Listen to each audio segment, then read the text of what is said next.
The transport ship descended through the purple clouds of Station Apex, carrying the newest batch of cadets to the Galactic Defense Academy. Inside the passenger bay, Una sat quietly by the window, watching the massive structure grow larger. Her hands rested calmly in her lap, and her face showed nothing. Around her, alien beings of every shape and size talked loudly, showing off their natural weapons and comparing their homeworld's military achievements. A massive Throck cadet, nearly 8 feet tall with red scales and sharp claws, laughed with his friends in the row behind her. His name was Drakethar, and his voice carried easily over the engine noise. He pointed at Una with one clawed finger and spoke loudly enough for everyone to hear. "Look at that one. A human, so small and soft. No scales, no claws, no venom. How did something like that even get accepted?" His friends joined in the laughter. A Velen cadet with multiple eyes and blade-like arms clicked in agreement.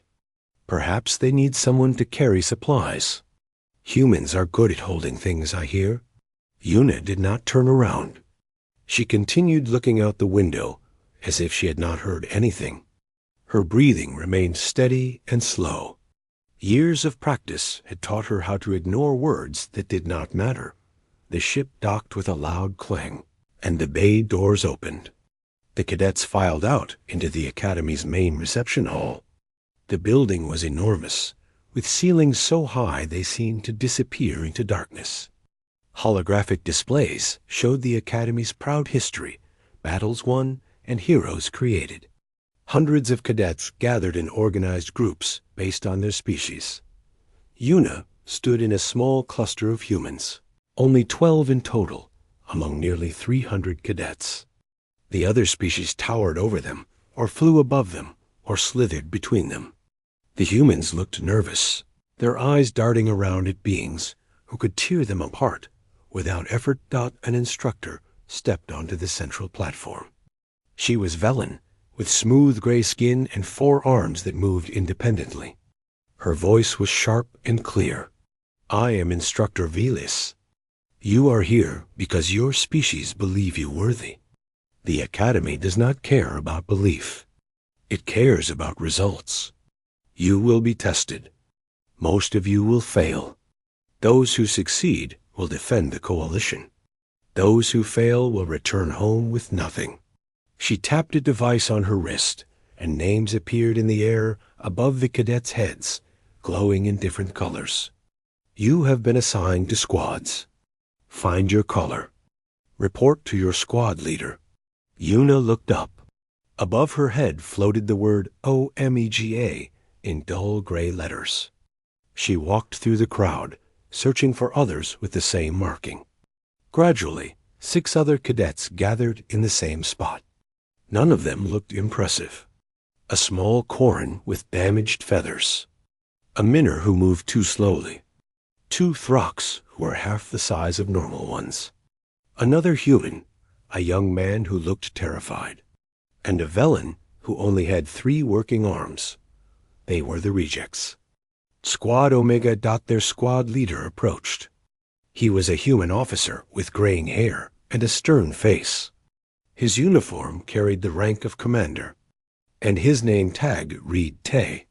He looked at each of them without expression, his gaze lingering on Una for a moment longer than the others. "Squad Omega," he said simply. "Follow me." He led them away from the main hall to a smaller building on the Academy's edge. The other squads got modern barracks with clear windows and comfortable beds. Squad Omega got an old structure with flickering lights and thin mattresses. The message was clear. They were not expected to succeed. That night, Una unpacked her small bag. She owned very little. 3 uniforms, basic supplies, and a small metal case that she locked in her footlocker without opening. She arranged everything neatly and sat on her bed, staring at the gray wall. The other human from her squad, a young man named Minho, approached nervously. "Hey, I am Minho. You are Una, right?" She nodded. "Did you hear what they said about us?" "About humans?" His voice shook slightly. They think we are weak. They think we do not belong here. Yuna looked at him with calm eyes. Does it matter what they think? I guess not. But what if they are right? What if we really cannot compete with them? She stood up and placed a hand on his shoulder. Her grip was surprisingly firm. Then we proved them wrong. Not with words, with action. Minho seemed to take some comfort from that. He nodded and returned to his own bunk. The days that followed were brutal. Training began before sunrise and continued until late night. Physical conditioning, weapons practice, tactical simulations, and survival exercises. The instructors pushed every cadet to their limits and beyond. Yuna performed adequately. Not great, not terrible.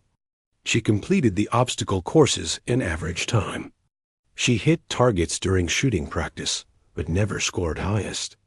In hand-to-hand combat drills, she defended herself competently, but never won decisively. She seemed to be exactly what everyone expected, a mediocre human trying her best in a world built for stronger beings. Drake Thur and his elite squad Crimson dominated every exercise. They won every competition, broke every record, and received praise from every instructor. Drakethur made sure to remind Squad Omega of this frequently. One afternoon, after Squad Omega finished last in a timed assault course, Drakethur approached their group. He stood directly in front of Yuna, blocking the sun with his massive body. Still here, little human? I thought you would have quit by now. This is a place for warriors, not for soft prey. Yuna looked up at him without fear, but also without anger. I am still here. Barely. He laughed and turned to his squad. Watch. By the end of the month, this whole pathetic squad will be gone. Humans do not belong in the stars. They belong hiding on their little planet, hoping real predators do not find them. His squad laughed and walked away. The other members of Squad Omega looked defeated. But Yuna's expression did not change. She simply watched Drakethur leave, her eyes following his movements with a focus that seemed out of place. That night, Commander Tay found Yuna sitting alone outside the barracks, looking up at the unfamiliar stars. He sat down beside her without asking permission. You are holding back, he said quietly. Yuna did not deny it. Yes. Why? Because they are not ready to see what I am. Tay nodded slowly. The coalition thinks humans are weak. Maybe it is better they keep thinking that. For now, Yuna agreed. They sat in silence for a long moment. Finally, Tay stood up and began walking away. He paused and spoke without turning around. The War Games tournament starts in 3 weeks. Squad Omega is matched against Squad Crimson in the first round. Everyone expects you to lose quickly and quietly. He glanced back at her. What do you expect? Yuna's expression remained neutral, but something flickered in her eyes. Something old and cold and very dangerous. I expect to win. Commander Tay smiled slightly and disappeared into the darkness. Yuna remained outside for another hour, watching the stars. Somewhere among them was Earth. Somewhere among them was a planet called Kelver Prime, a place where she had learned what she was truly capable of. But that was a different life. A different version of herself, or so she kept telling herself. 3 weeks passed slowly at the academy. Each day brought new training exercises designed to push cadets beyond their limits. Each day, Squad Omega finished near the bottom of the rankings. The other squads stopped even mocking them. They simply ignored Squad Omega as if they did not exist. Being forgotten hurt worse than being laughed at. Yuna adapted to the routine with quiet efficiency. She woke before everyone else and ran alone through the empty corridors. She studied tactical manuals in the library while others slept.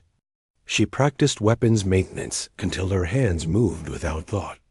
But in every official exercise, she remained carefully average. Never excellent. Never terrible. Just another struggling human trying to survive. The academy cafeteria was divided by unspoken rules. The elite squads sat in the center under the best lighting. The average squads filled the middle sections. Squad Omega sat in the corner by the waste disposal units, where the snow was worst and the tables wobbled.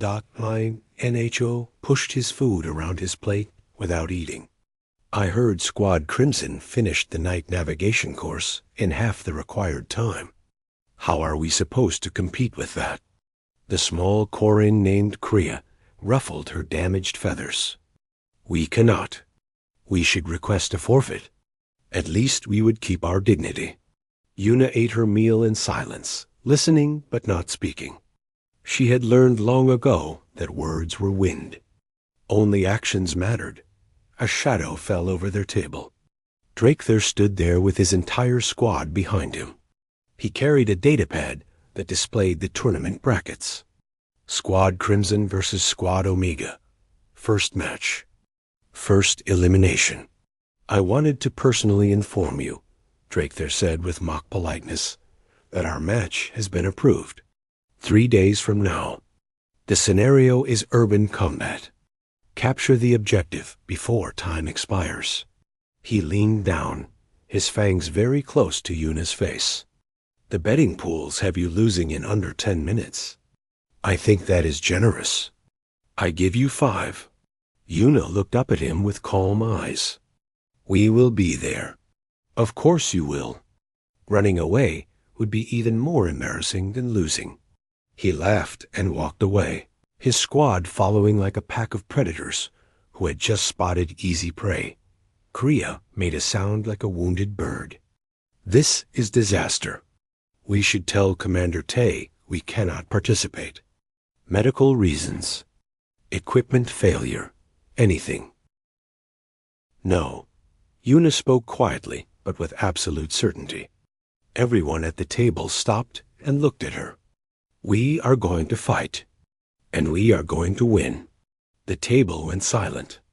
Then Minho laughed nervously. Yuna, I appreciate the confidence, but have you seen them?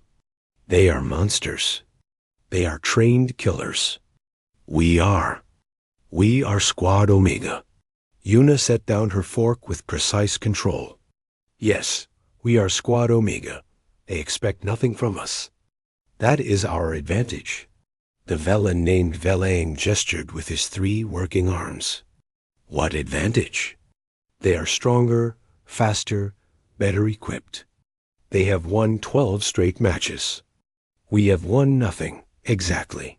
Yuna pulled out her own datapad and displayed a map of the urban combat arena. They are used to winning with overwhelming force. They charge straight ahead because nothing has ever stopped them. So we will not try to stop them. We will make them stop themselves. She began drawing on the map with her finger, marking positions and movement patterns. The others leaned in despite their doubt.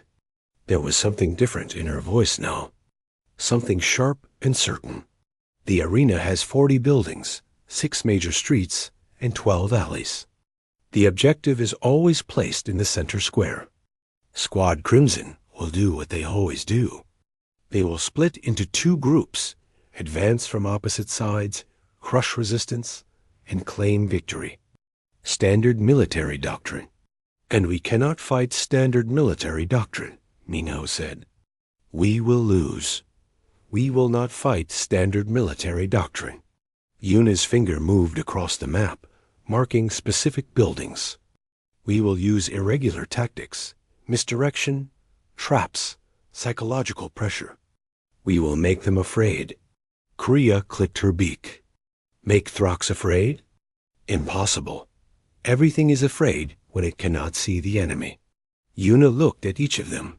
We have 3 days. I need you to trust me. Can you do that? The squad members looked at each other. They had nothing to lose. They were already considered failures.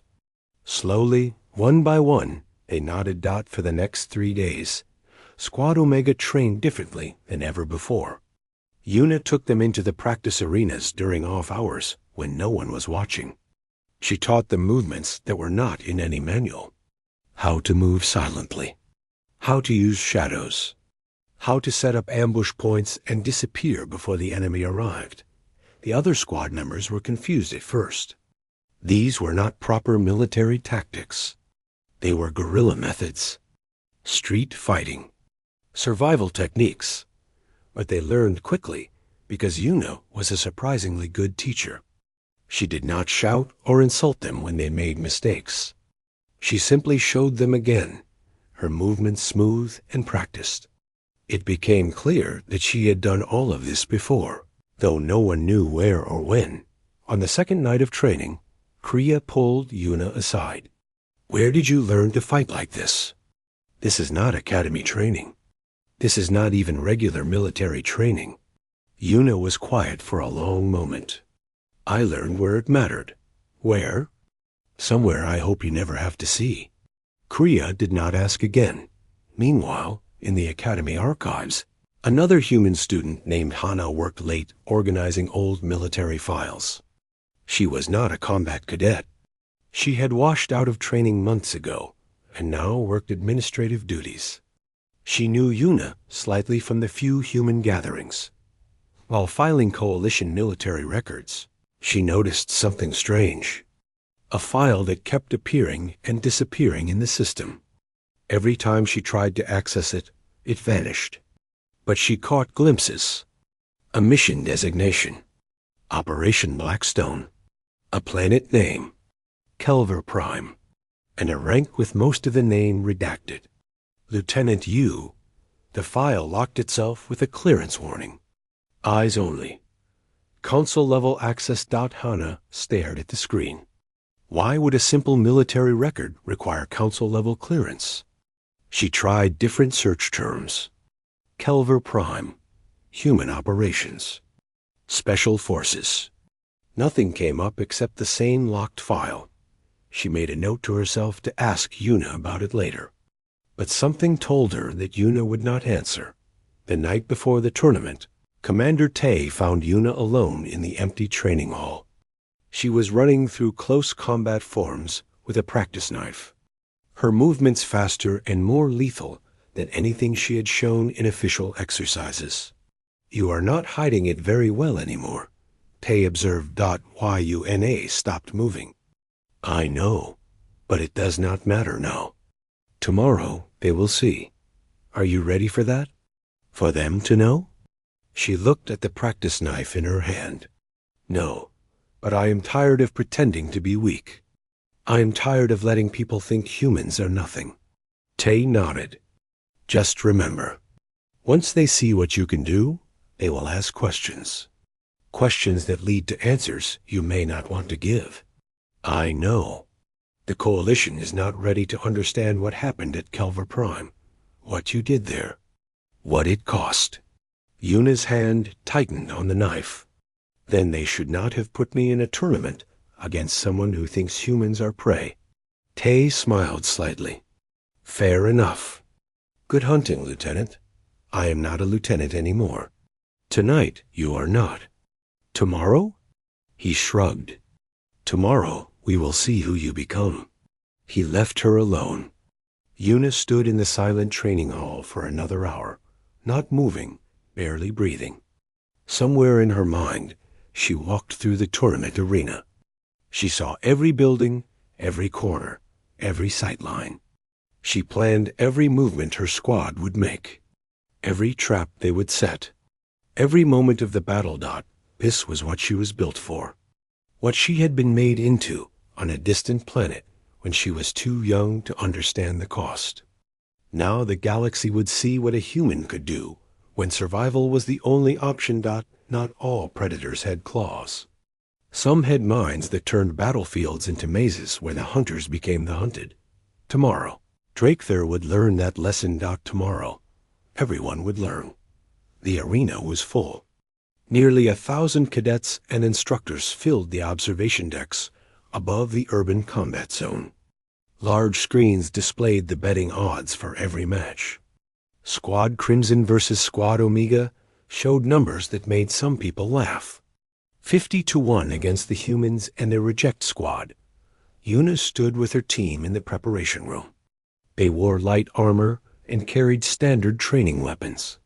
Stun rifles that would register hits but cause no permanent damage. Shock batons for close combat. No shields. No heavy weapons. Squad Omega had not earned access to better equipment. Mingho checked his rifle for the 5th time, his hands shaking slightly. They are going to destroy us. Maybe, Una said calmly. Or maybe they will destroy themselves. The door opened. An instructor gestured for them to enter the arena. The urban combat zone was a maze of buildings made from hard foam and metal frames. It looked like a real city that had been through war. Broken windows, collapsed walls, dark alleys. The objective marker glowed in the center square, a small beacon they had to reach and hold for 60 seconds to win. Squad Omega entered from the east gate.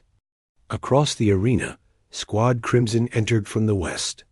The screens showed both teams clearly. Drakethur and his Throx looked confident and powerful. They checked their weapons with casual ease. This was just another easy victory for them. The countdown began. 10 seconds. 9, 8.Yuna spoke quietly into her squad's communication channel. Remember the plan. Trust each other. Do not engage directly. Make them chase shadows. 7, 6, 5. And if things go wrong? Valan asked nervously. Then follow my lead. I will not let you die here. 3, 2, 1. The buzzer sounded. The match began.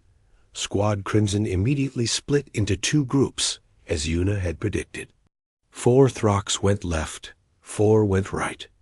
They moved fast and loud, not bothering with stealth. Why would they? They were hunters. Squad Omega was prey, but prey had already vanished. Drakethur led the left group down a main street toward the center. His tactical display showed no enemies. His audio sensors picked up nothing. The silence bothered him slightly. Where was Squad Omega? Hiding in buildings? That would only delay the inevitable. They reached the first intersection. Drakethur gestured for 2 of his team to check the side alleys. They moved forward carefully, weapons ready. The ground beneath them exploded, not literally. It was foam charges that Una had set, creating smoke and noise. The 2 Throx stumbled back, disoriented. Their displays registered system malfunctions from the impact. Before they recovered, 2 stun shots hit them from a building window above. Direct hits. Their armor lit up red. Eliminated. Drakethur roared in anger and fired at the window. But whoever had been there was already gone. Traps. They set traps. One of his team shouted. Then we move carefully, Drakethur growled. Stay together. Watch every corner. But staying together made them slower. And being slower gave Una more time. The right group of Squad Crimson had similar problems. They found tripwires that triggered loud alarms. They found fake enemy positions that drew their fire but contained nothing. They found streets that seemed clear but led them in circles. Every time they thought they knew where Squad Omega was hiding, they found emptiness. Frustration grew. This was not how battles worked. The enemy should stand and fight. Instead, they ran and hid like cowards. But Una was not running. She was hunting Dot. She moved through the buildings with Kriya following silently behind her. They used maintenance tunnels and rooftop paths that most cadets did not know existed. Una had studied the arena maps for hours. She knew every hidden route.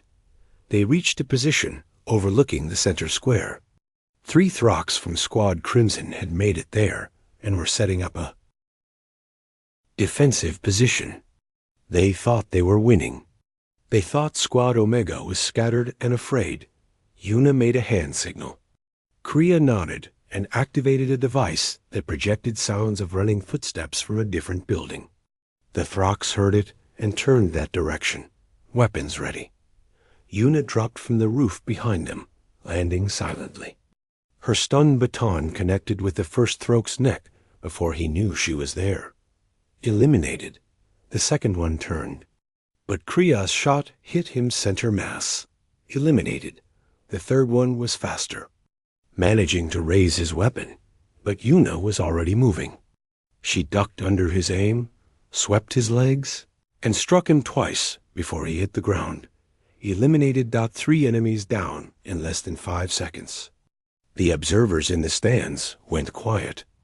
That was not the performance of an average cadet. That was something else entirely. Drakethir saw his team members get eliminated on his tactical display. Impossible. Squad Omega was weak. They were supposed to lose. What was happening? He changed tactics and ordered everyone to converge on his position. Forget the objective. Hunt down Squad Omega and eliminate them completely. Show them what real warriors could do. But Squad Omega was not where he expected. They were everywhere and nowhere. Minho would appear on a rooftop, take a shot, and disappear. Velan would trigger an alarm in one building while actually being in another. The small Throx in Squad Omega used their size to crawl through spaces the bigger warriors could not follow. Drakethir's squad was being dismantled piece by piece. And the worst part was they never saw it coming. Every corner might hide an enemy. Every sound might be a distraction. Every moment of silence might mean death. This was not a battle. This was a nightmare. Finally, Drakethir found himself alone. His entire squad had been eliminated. The displays showed only him and Squad Omega remaining. He stood in the center square, breathing hard, his weapon ready. His pride would not let him hide. If he was going to lose, he would lose fighting.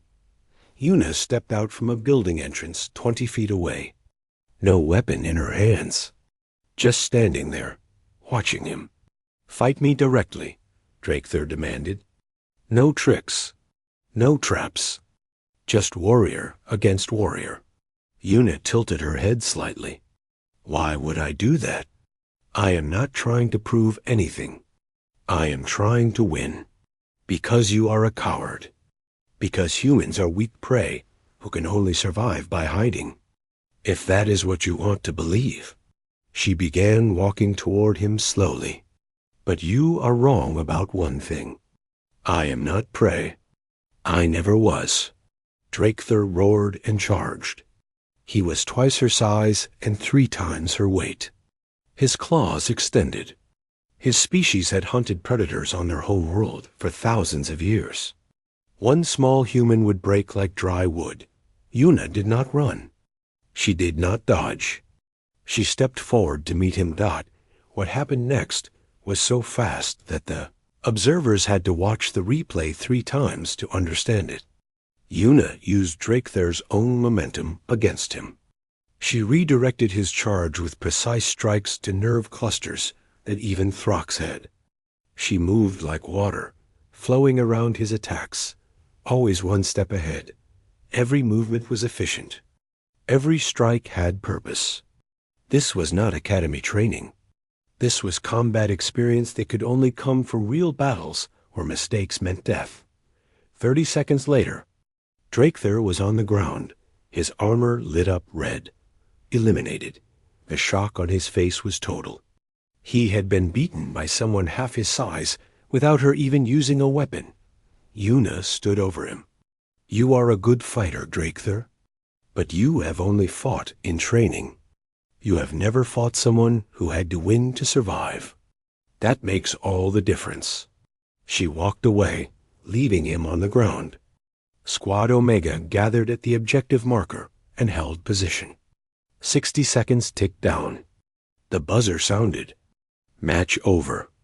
Squad Omega wins. 0 casualties. Perfect victory. The arena was silent. Then someone started clapping. Then more joined. Within moments, the entire observation deck erupted in noise. Shock, confusion, excitement. No one had expected this. No one had believed it possible. But the instructors did not celebrate. They watched the replay footage with growing concern. Instructor Velis froze the image on Yuna's face during the fight. Those eyes. That precision. That was not talent. That was experience. That was war. Find her file, Velis ordered. I want to know everything about this human, now. In the preparation room, Squad Omega celebrated quietly. Minho could not stop smiling. Kriya kept saying, "We won," as if she did not believe it. The others were equally shocked by their own success. But Yuna sat apart, her face neutral. She knew what came next. Questions, investigations. Truth. Commander Tay appeared in the doorway. Yuna, the council wants to see you. They want answers. She nodded and stood. The others grew quiet, sensing something was wrong. Did we do something wrong? Minho asked. No, Yuna said. You did everything right. But now they want to know how. She followed Commander Tay out of the room, leaving her squad behind. The celebration felt hollow now. They had won the battle. But Yuna knew the real fight was just beginning. The council chamber was a dark room with seats arranged in a circle. Instructors, senior officers, and coalition representatives filled the space. At the center stood a single chair where Yuna now sat. Lights focused on her while the questioners remained in shadow. It felt like a trial. Instructor Velis spoke first, her multiple arms gesturing at holographic displays, showing the tournament footage. Cadet Yuna, your performance today raises questions. You have been here for 3 weeks. During that time, you showed average abilities in all exercises. Today, you defeated an elite squad with tactics that are not taught at this academy. Explain. Yuna sat with straight posture, hands folded in her lap. I used the terrain to my advantage. I studied my opponent's patterns and exploited their weaknesses. Basic tactical thinking. That was not basic anything. A Koran commander leaned forward. Those were guerrilla warfare tactics. Urban combat strategies. Psychological operations. Where did a civilian human learn such things? Silence filled the room. Yuna looked at Commander Tay, who sat in the observers section. He gave a small nod. Permission to speak truth. I am not a civilian, Yuna said quietly. The room erupted in murmurs. Velis raised an arm for silence. Explain. Your application listed you as a civilian applicant. No military service. My application was technically correct. I am currently a civilian, but I was not always one. A Throck general with scars covering his scales spoke with a deep voice. You served in Earth's military? Yes. In what capacity? Yuna took a slow breath. I was a lieutenant in the Human Special Operations Division. More murmurs. Special operations meant something specific across all military cultures. Elite forces. Dangerous missions. The kind of soldiers who operated in shadows. Velis tapped commands into her console. Your file shows no such service. Why was this information hidden? Because the coalition requested it. Commander Tay stood up, his voice carrying authority. 3 years ago, the human government made a deal with the coalition. Certain military personnel would have their records classified to avoid political complications. Yuna was one of them. Why would records need to be classified? The Koran commander asked. Unless the operations were questionable. Were you involved in illegal activities, Cadet? No, Yuna said. I followed all laws of war. I protected civilians. I served with honor. Then why hide your service? Commander Tay answered. Because the coalition made a decision 8 years ago that Earth disagreed with. A decision that led to human soldiers doing what the coalition said was impossible. Some people did not want that fact widely known. The Throck general leaned forward. You speak of Kelver Prime. The room went completely silent. That name carried weight. Kelver Prime had been a disaster. Everyone knew the story. A human colony world attacked by the Krenth Dominion. 50,000 civilians trapped. The Coalition fleet determined rescue was too costly and withdrew. The planet was abandoned. It was a dark chapter that no one liked discussing. Yes, Commander Tay said. Kelver Prime. Valis accessed new files, her expression changing as she read. That battle was 8 years ago? Cadet Una would have been 16 years old. Surely she was not involved. Una spoke, her voice steady but carrying an edge now. I was involved. I was there. Doing what? Civilians were evacuated eventually. Eventually. After 127 days. I was part of the team sent to organize resistance until evacuation became possible. The Throck general's eyes widened. The ghost unit. You were one of the ghosts. Una nodded once. Yes. Another wave of shocked murmurs. The ghost unit was famous among military historians. 12 human special operations soldiers sent on a suicide mission. They were supposed to last a few weeks at most. Instead, they had turned an entire planet into a nightmare for the Krenth army. For over 4 months, they had held off 10,000 enemy soldiers with nothing but guerrilla tactics, civilian militia, and desperate courage. The ghosts were all killed, the Corps commander said. The records state no survivors. The records state 11 confirmed deaths, Una corrected. 1 soldier survived long enough to see the evacuation complete. You. It was not a question. Me. Commander Tay stepped forward and entered a code into the central display. She has authorized me to unseal her file. What you are about to see is classified at the highest levels. You will not discuss it outside this room. The displays changed. Military records appeared.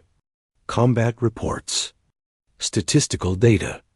And a service photograph of a teenage girl in military uniform, looking far too young to be wearing those clothes.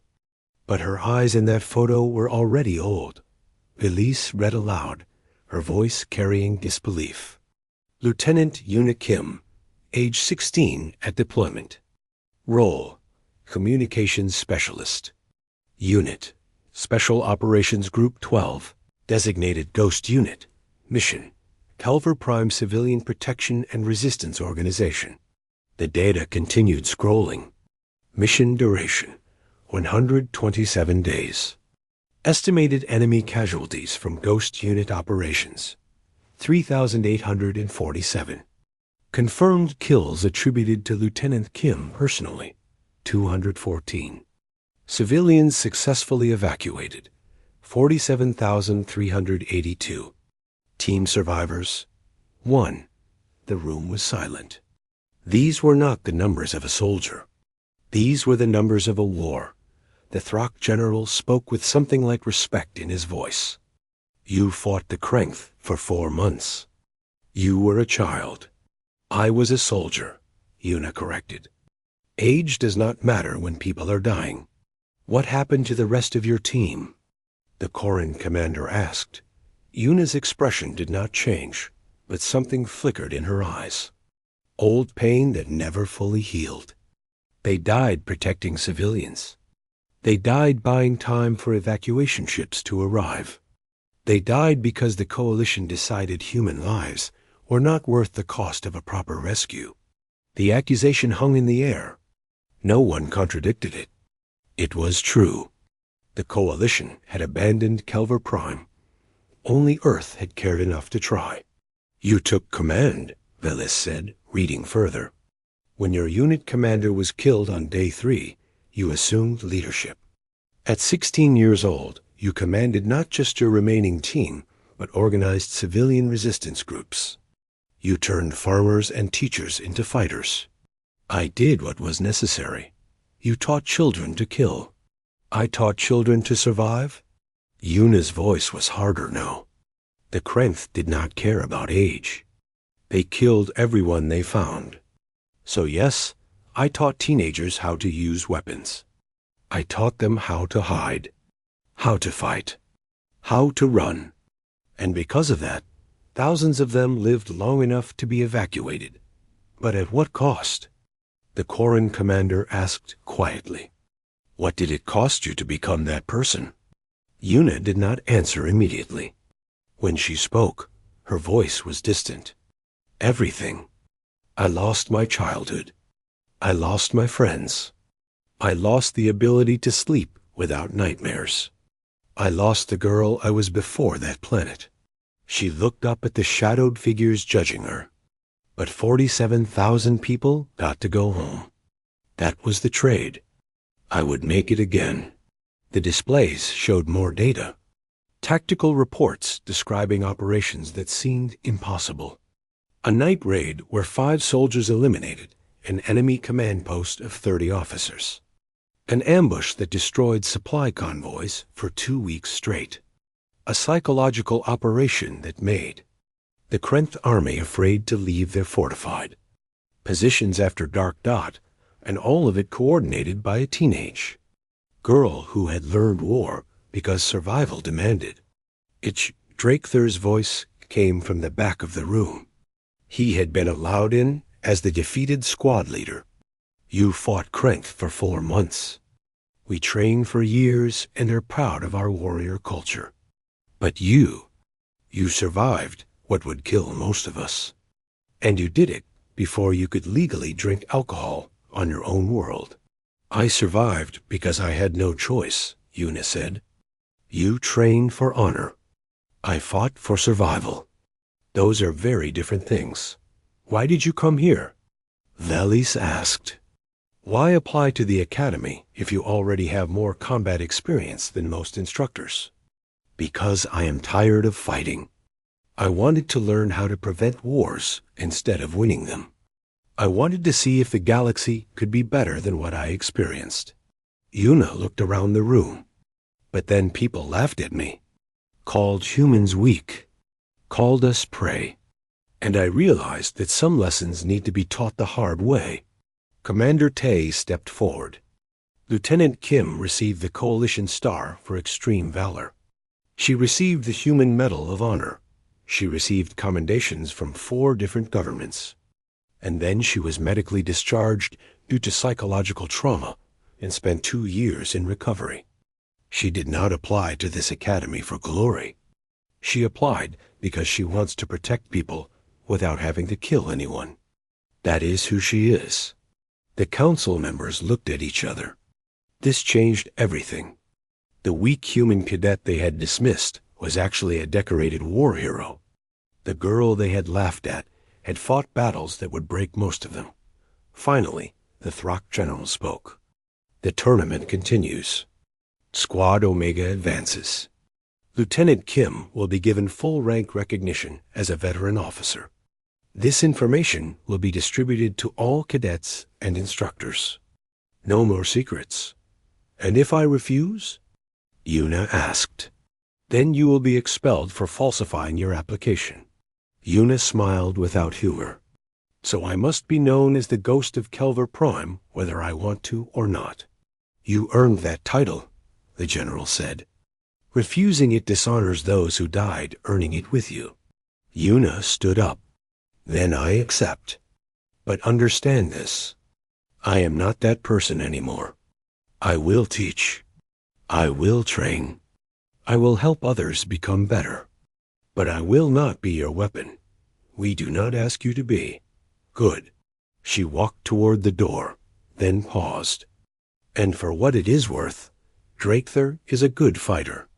His squad performed well. They just never fought someone who is fighting to survive rather than fighting for sport. There is a difference. She left the chamber. Behind her, the council members sat in stunned silence, processing what they had learned. The weak human was not weak. The prey was actually a predator. And everything they thought they knew about humanity was wrong. The news spread through the academy faster than any official announcement could travel. By morning, every cadet knew the truth. The quiet human girl from Squad Omega was actually a war hero. The ghost of Kelver Prime, a soldier with more confirmed kills than some entire squads. The whispers followed Yuna everywhere she walked. Some cadets looked at her with new respect. Others seemed afraid. A few avoided her completely, as if proximity to someone who had killed so many might be contagious. Yuna ignored all of it. She attended classes. She trained. She ate her meals in the same corner table. Nothing changed except how others saw her. Drakethar approached her in the corridor 3 days after the revelation. He did not speak at first, just walked beside her in silence. Finally, he said, "My people have a saying. The greatest hunter is the one who returns from hunting death itself." "I am not a hunter," Yuna replied. "You are the greatest hunter I have ever met. You just hunt different prey. You hunt victory, even when defeat seems certain." He stopped and looked at her seriously. "I was wrong about humans. I was wrong about you. That is difficult for a Throck to admit. But truth is truth. Apology accepted." "I did not apologize. I stated fact." But his expression softened. "However, if you ever need warriors who respect strength, Squad Crimson stands ready. We would fight beside you." Yuna nodded once. It was enough. Drakethar walked away with his head held high, his honor satisfied. The academy continued its routine. The tournament advanced through rounds. Squad Omega won their next 3 matches, using variations of Yuna's tactics. Other squads began studying their methods. Instructors started teaching modified versions of her strategies. Guerrilla warfare became a legitimate topic in tactical classes. But peace did not last. On a quiet afternoon 2 weeks later, alarms screamed through the academy. Emergency lights flashed red. Automated voices announced immediate threat protocols. All cadets were ordered to evacuation stations. Yuna was in the library when it happened. She moved instantly toward the command center instead of the evacuation points. Training from Kelver Prime had taught her that running was not always the right answer. Sometimes you had to know what you were running from. The command center was chaos. Instructors shouted orders. Displays showed 3 unknown ships in orbit. Weapons signatures indicated hostile intent. Then boarding pods launched from the ships, burning through atmosphere toward the academy. Commander Tay saw Yuna enter. "You should be evacuating. Who is attacking?" "Krenth's scouting force. Small fleet." They found the academy's location somehow. His face was grim. "We have defensive weapons, but they will take time to charge. The boarding parties will be here in minutes. We are not ready." Yuna looked at the tactical displays showing the academy's layout. She saw evacuation routes. She saw defensive positions. She saw students running in panic. And she saw something else. She saw Kelver Prime. She saw civilians who needed protection. She saw a battle that had to be won. Something changed in her eyes. The careful mask she had worn for weeks fell away. What remained was the soldier underneath. The ghost. How many boarders? Her voice was different now. Command voice. Officer voice. Approximately 60 Krenth warriors across 3 drop points. Heavily armed. Our security forces are scattered protecting evacuation routes. We cannot mount effective resistance in time. Yes, we can. Yuna moved to the command console and began pulling up building schematics. Cancel the evacuation. Lock it down. Turn this academy into a fortress. Are you insane? We need to get the cadets out. And go where? Those ships will shoot down any transport that launches. We cannot run. We have to fight. She looked at Tay with absolute certainty. And I know how to win. Tay stared at her for 3 seconds. Then he nodded and activated Academy-wide communications. All cadets. This is Commander Tay. Evacuation is canceled. All squads report to your training instructors. We are implementing siege defense protocols. This is not a drill. Yuna's fingers moved across the console with practiced speed. Send Squad Omega to Sector 3. Squad Crimson to Sector 7. All Velen cadets to elevated positions with long-range weapons. Throx form interior defense. Minor cadets set up medical stations. Corin on communications relay. Instructor Veles had entered the command center. You cannot coordinate an entire academy defense. You are a cadet. I am a lieutenant. Yuna did not look away from the displays. And I have defended worse positions with fewer soldiers. Trust me or do not. But decide now, because they will be here in 90 seconds. Veles looked at Commander Tay. He nodded. She made a decision that went against every regulation. All instructors. Take orders from Lieutenant Kim. She has command authority. The Krenth boarding pods hit the academy exterior like meteors. Armored warriors poured out, weapons ready, expecting easy targets, students, civilians, weak defenders. They found something else. The first Krenth squad entered through a breached wall in the eastern section. They advanced into what should have been a dormitory hallway. Instead, they found barricades, position defenders, and coordinated fire zones. Stun weapons hit them from 3 directions simultaneously. Half the squad was down before they could return fire in Sector 3. Squad Omega had transformed their training area into a maze.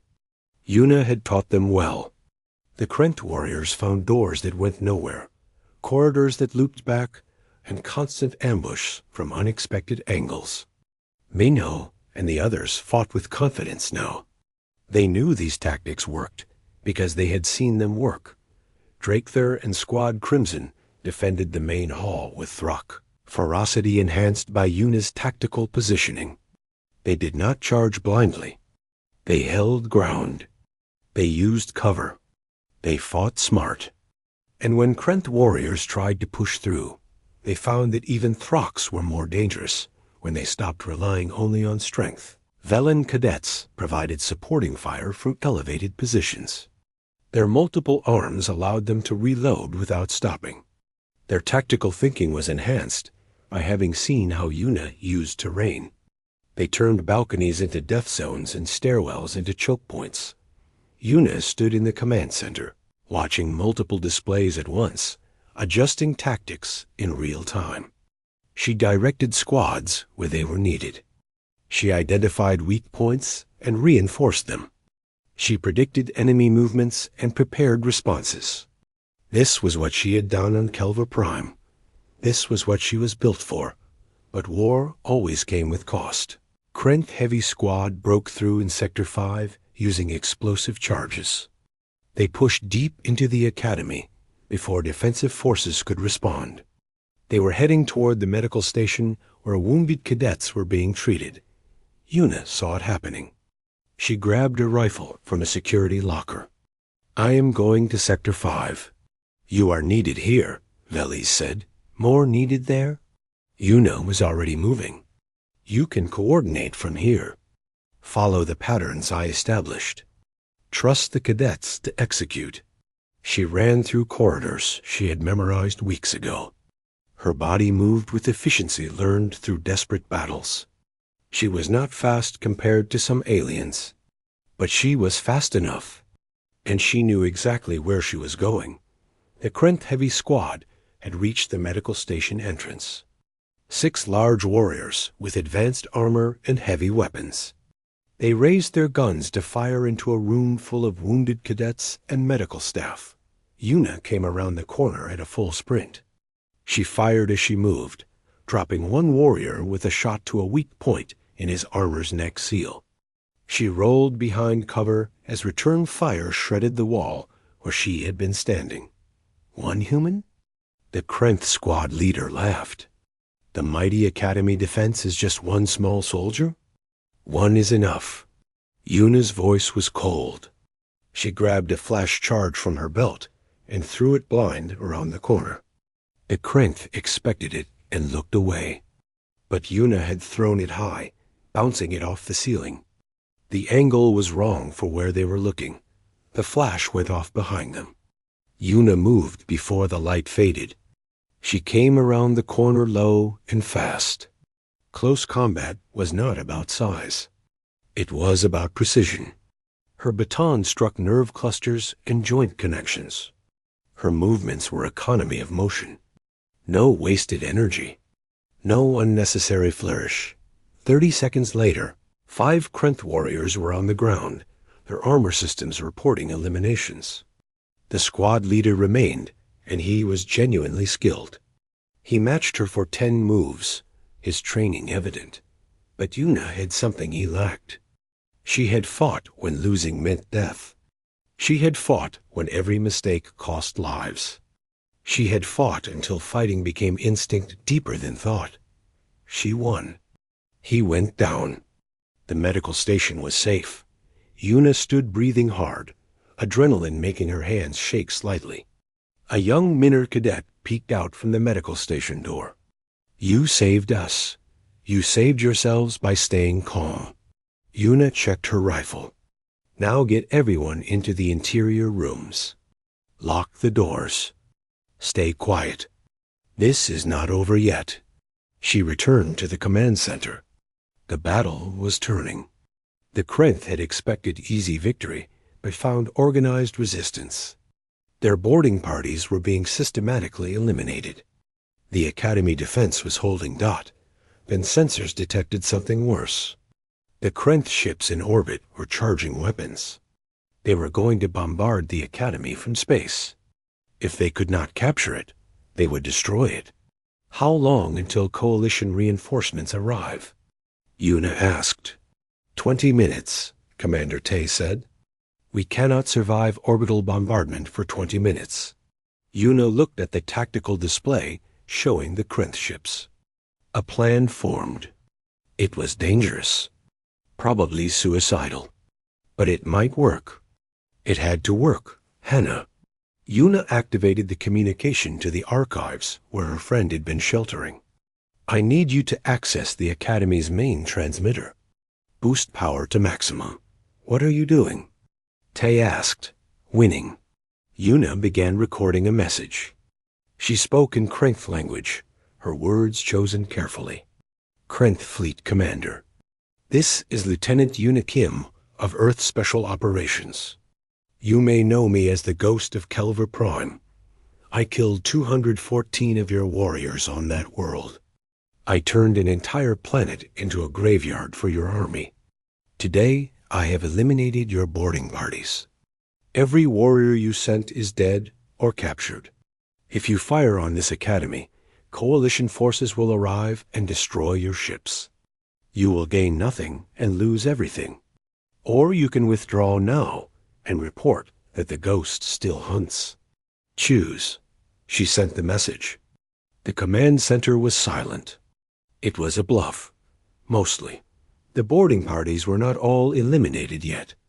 But the Krenth did not know that. For 30 seconds, nothing happened. Then the Krenth ships began changing course. They were leaving. The bluff had worked.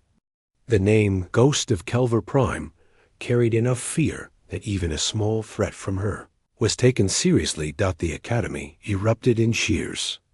Coalition reinforcements arrived minutes later to find the battle already won. 0 friendly casualties. 58 enemy casualties. Complete tactical victory. In the aftermath, Yuna sat alone outside the command center. Her hands had stopped shaking. Her breathing had returned to normal. But inside, she felt the weight of what had happened. She had become the ghost again. The soldier. The killer. Drake there found her there.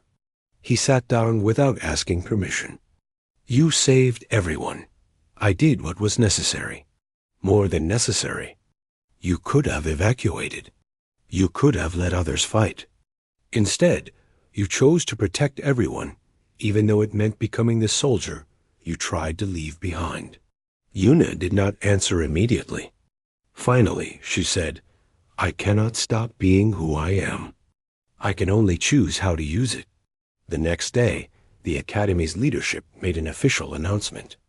Lieutenant Yuna Kim was being offered a full commission in the Coalition Defense Force with the rank of captain. She was also being invited to join the instructors, staffed to teach advanced tactics. Yuna stood before the assembled cadets and instructors. Every eye was on her. She spoke clearly.